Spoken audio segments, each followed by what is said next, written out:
What's going on, everybody? It's Cody. Welcome back to the channel. 10K to first, Friday, Wnba slate. 4 games. One of the best slates we're going to get for a little while. We did just see 2 of these games, except now, instead of the Aces playing at home, they are traveling to Minnesota to play at Minnesota for this game. Both these teams looked okay. Aces defense looks abysmally bad right now, but before we break down all these teams, let's look back at my lineup from tonight. Doubled my money, so can't complain too much. One of the Discord guys is in the top 5, so that's awesome. We had another top 3 finish in Underdog last night, so just absolutely smashing. It's been awesome. The growth on the channel has been crazy. The likes have been going nuts. The subscribers count's going up. It's been a crazy week. Let's just try and keep it going. I did mention in the Discord how high I was on JC Sheldon. She's just playing massive minutes and running the point. She come in at 30% and 1.6% captain. I love those numbers. Sadly, she did miss a couple layups and a couple open threes, which is unfortunate, but still double my money, so not too upset about it.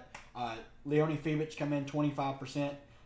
Most people, I guess, not comfortable with her minutes because she got hurt last game, but as soon as she was announced as available to play and starting, I was locked in on her, but really just loaded up on all the studs. Got lucky with the Sawtooth fade. She did not have a very good game, but that's it for that. Let's look at the odds for these games. As always, they do not have the Connecticut game up on DK Sportsbook. I don't know what it is about the Sun that they never have it posted on here for me. Phoenix at Atlanta, 2.5 point spread, over under 163.5. Once again, they have Phoenix as the favorite on the road at Atlanta. Atlanta just dog walked them just last night. And, I mean, yeah, they went under the total by like 30 points. I don't even want to talk about that. But that is just crazy to me. Atlanta's played really well since we've returned to play after the Olympic break. Then we have the Sparks at the Mystics. Sparks are 5-point underdogs, over under 161. Then we have the Sky at the Sun. Sun are 8.5 point favorites, over under 155.5. That is gross. Then we have Aces at the Lynx. Aces are 1 point dogs on the road, over under 168.5.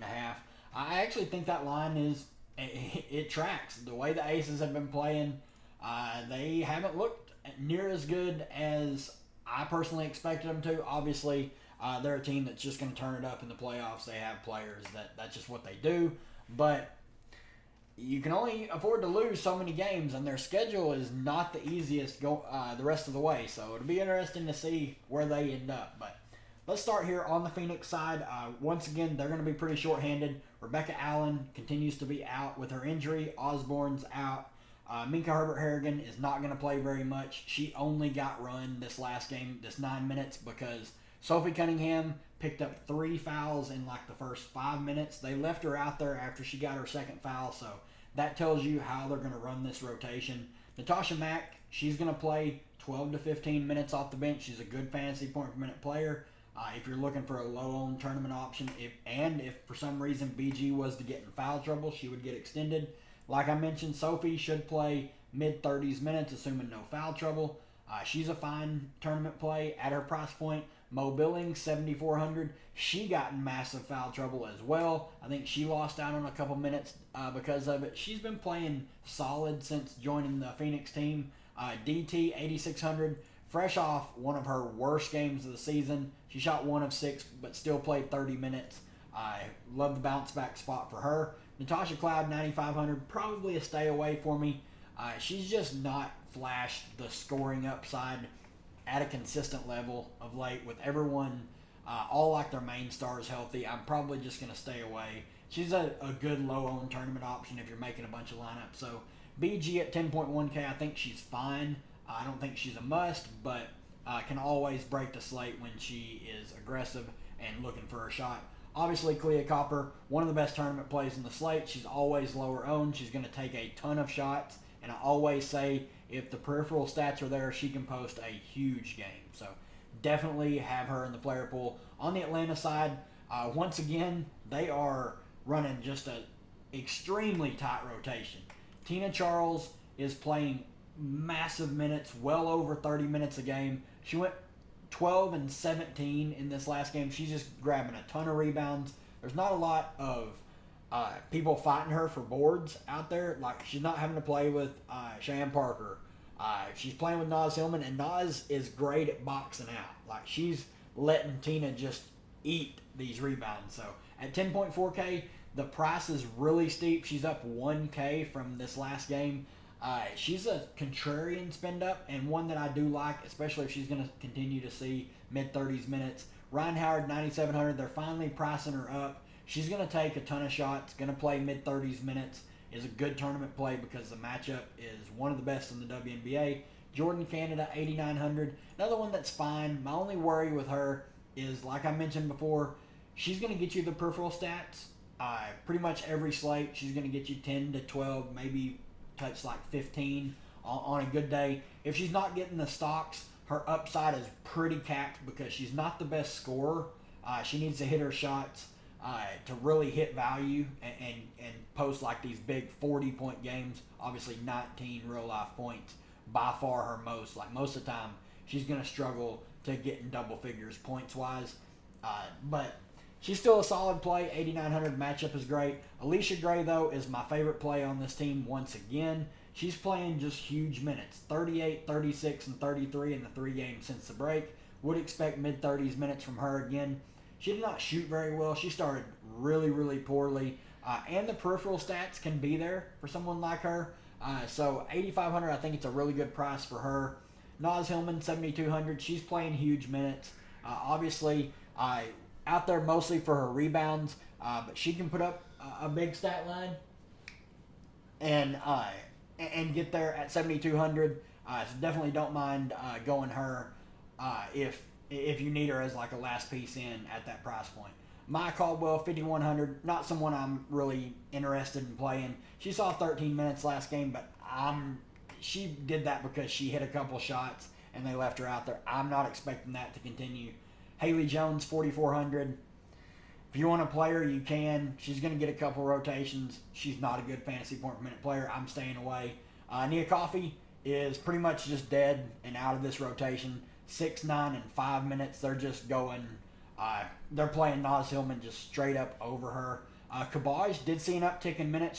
She played 9 minutes, put up 11 fantasy points, and shot 0 of 3.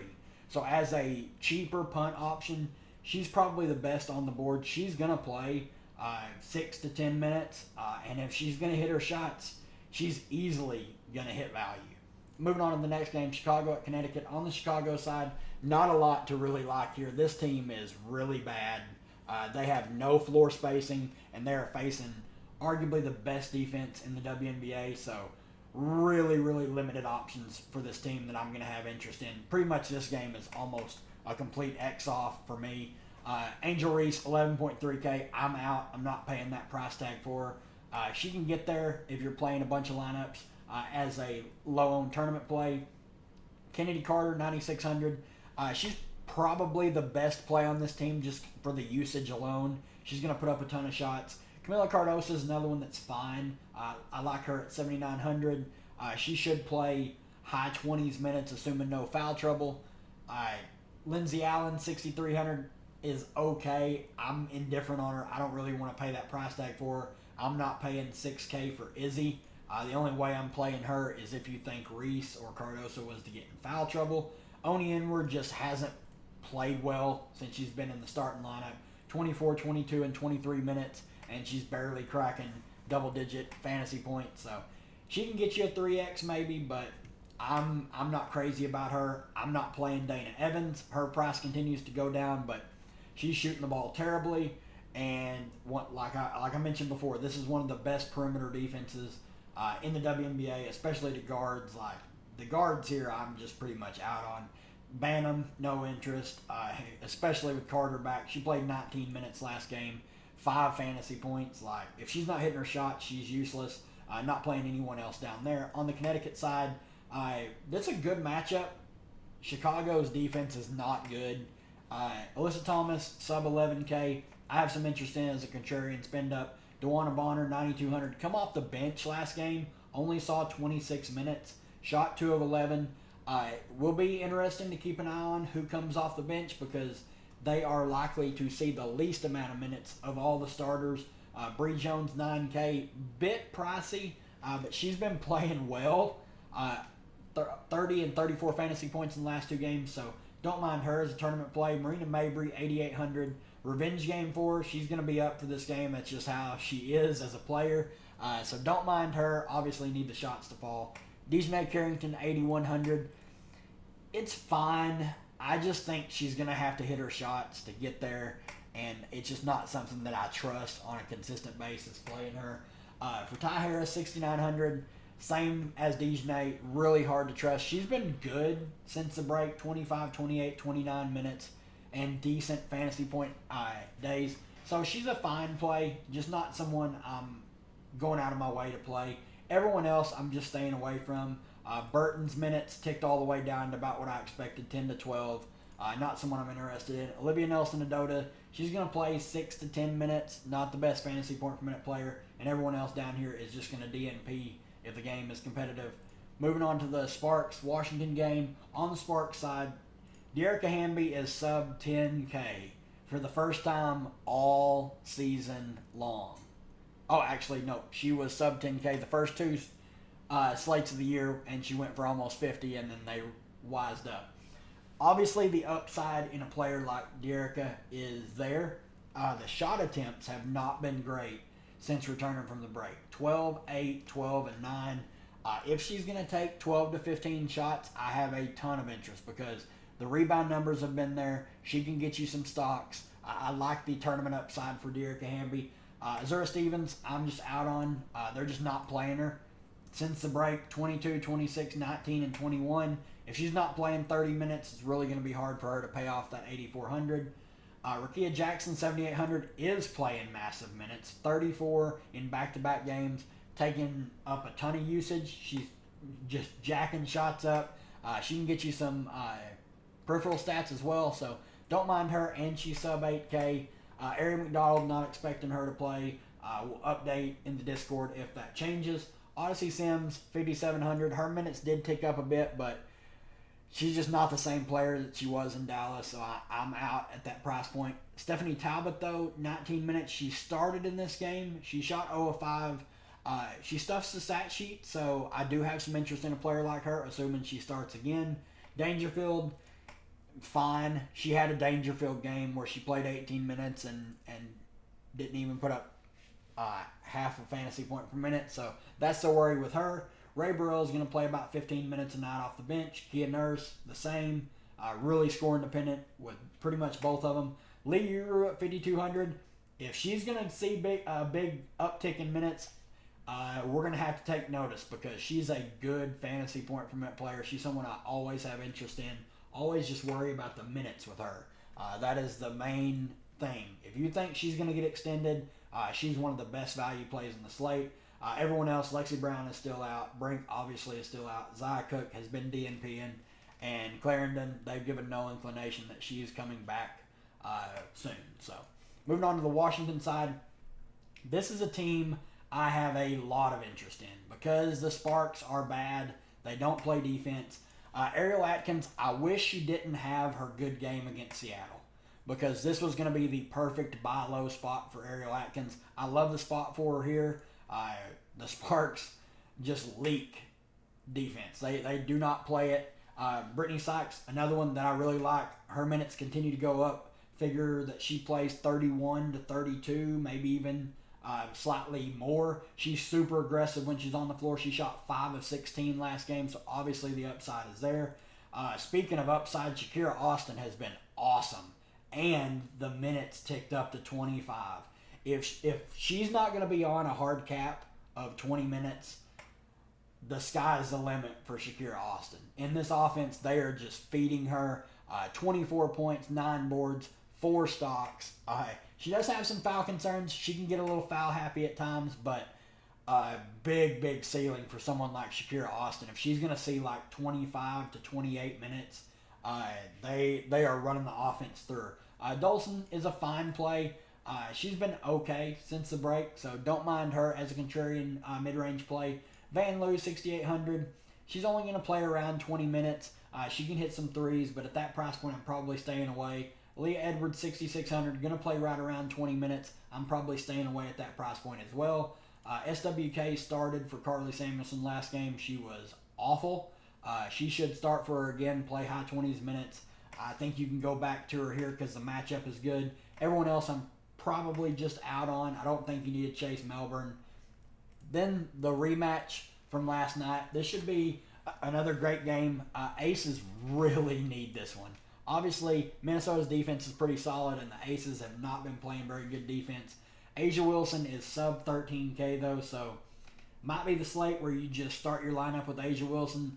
There is some value to make it easily work, so I figure she's going to be pretty popular like she always is. Jackie Young still sub 10K. Obviously had one of her best games in a while. This is a Jackie Young experience. 10 peripheral stats, over 20 real life points. This is just what she can do, and at sub 10K, I have quite a bit of interest in. Kelsey Plum, I'm pretty much out on. She had a good game, 28 fantasy points. I'm not expecting that again. I just don't think she's going to be able to put up 20 real life points on Minnesota again. I think their defense is going to take her out. She's been really hit or miss, and the peripherals usually aren't there. So she's someone I'm fine fading. Chelsea Gray, man, she's struggling. She just does not look right. I don't know what's going on. She did have 5 stocks to help inflate her awful fantasy game. So if you want to go there, you can. She's priced appropriately for how she's been playing. I'm probably fading. The matchup just isn't very good. I would much rather just play Tiffany Hayes. If Tiffany Hayes is going to play 20-plus minutes, she's aggressive when she's on the floor. I'm going to have some interest in her. Alicia Clark, 5,700. Would not shock me if they make a change to the starting lineup. Kia Stokes has just been abysmally bad. They need to start Tiffany Hayes or Alicia Clark, or just give Gus a chance. Like, give her one chance to start. They won't. It'll be Tiffany Hayes or Alicia Clark. Everyone else, no real interest. On the Minnesota side, obviously, Fee at the top, 12K. Fantastic player. Fresh off a solid game. Super efficient, 9 of 15 shooting. Stuffs the stat sheet. Have no issues playing Fee. Courtney Williams all the way up to 9,400. Fresh off her 50 bomb. I'll be fading. 17 peripheral stats. Obviously, we always mention with Courtney Williams, this is the upside. She has a ton of peripheral upside. Anytime she scores over 10 real life points, she can go crazy. So I just think that price is just way too inflated from last game. I mean, she was she was 8,300. I thought she was like 73. But 8,300 to 9,400, $1,100 price increase. She's a contrarian tournament play. She's going to be lower owned. Alana Smith, 9,100. She absolutely crushed in the time that she was on the floor. Only 24 minutes. She was in massive foul trouble almost immediately. Picked up 3 fouls in the first quarter. Picked up her 4th almost immediately starting the third quarter. So she lost out on a ton of time. I think she's a super, super sneaky play tomorrow. They had no answer for her. She was blocking shots. She was playing extremely well. Kayla McBride, 8,200. This is the kind of game where people might chase the Courtney Williams game. I think if you're playing a Minnesota guard, I think Kayla McBride is a tournament play. Bridget Carrollton, 7,500. I think she's fine. She's going to play right around this 29-minute mark. She's not going to get you very many peripheral stats. She needs to hit her threes to really hit value, but she's a fine tournament play. Misha Hans-Allen, though, I think she saw about 6 to 8 minutes that we're going to go to Alana Smith, but she looked really good when she was on the floor. So I'm not paying 7K for her coming off the bench, especially if like 14 minutes is her ceiling. So if there's, for some reason, like they're going to play her over like Dorka and all these off the bench, I'm going to need to see it when we get a game where Alana's not in foul trouble to really believe it. Everyone else, I really don't have a lot of interest in, just because with me, Shahans Allen here, it's taken a lot of the bench minutes, and they're going to condense it. This is going to be a close game, so I expect the starters to play quite a bit. But that's going to do it for me, guys. Let's kick over here to Underdog real quick. Don't have my rankings out yet. I will drop them in the Discord here in just a little while. If you're not in the Discord, the link will be in the description. Hop in there. We've been absolutely crushing Underdog. Just wanted to scroll through here and give you guys a couple nuggets if you're still watching the video. Here at the end, Alicia Gray, I do think she's going a little bit undervalued. I think she should be going ahead of Jordan Canada personally. Then, like, same thing, Alana Smith. She's going a little bit later than I think she should at 19. Natasha Cloud, we know the upside that she has. She's not really showed it of late, so you might be able to get a little bit of a steal there. I like Rakia Jackson down here. But I wanted to show these down here in these 30s ranges. Sophie Cunningham's playing 33 to 36 minutes a game. She's going in the 6th round. Naz Hillman's playing low 30s minutes. Lee Yuru is a fantastic 6th round pick in these things just because of her upside alone. Tiffany Hayes as well. Monique Billings. There's a lot of great 6th round targets, but I will have my rankings out for this a little bit later on tonight. I'm going to go work on projections right now. If you are new to Underdog and you have not made an account yet, use code CREPASS for a 100% match up to $250. But that's going to do it for me, guys. Hit the like button.